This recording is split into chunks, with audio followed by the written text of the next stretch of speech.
एक विशेष मोहीम राबवून रत्नागिरी जिल्ह्यातील अनेक समुद्र किनाऱ्यांवरती वाहने चालवण्यास मनाई करत तिथे अडथळे पोलीस विभागाकडून निर्माण करण्यात आले होते।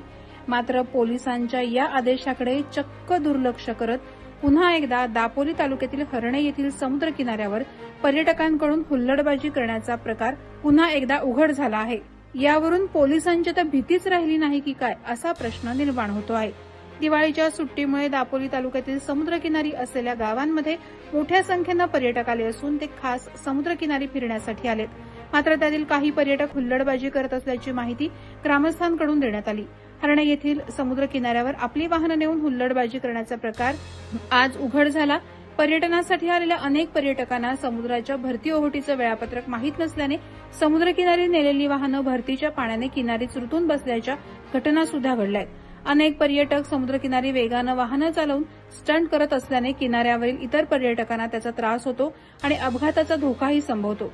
त्यामुळे जिल्हा पोलीस दलानं समुद्रकिनारी वाहनं नेण्यास मनाई केली होती। यासाठी विशेष मोहीम राबवून जिल्ह्यातील अनेक समुद्रकिनारी बॅरिगेड्स किंवा अडथळे सुद्धा तयार करण्यात आले होते। मात्र त्याकडेही हे पर्यटक आता दुर्लक्ष करत असल्याने आता स्थानिक पोलीस त्यांच्यावर काय कारवाई करतात आणि पोलिसांचा धाक राहिला आहे की नाही हा प्रश्न आता उपस्थित होत आहे। प्रहार डिजिटलसाठी राकेश कोळी, दापोली।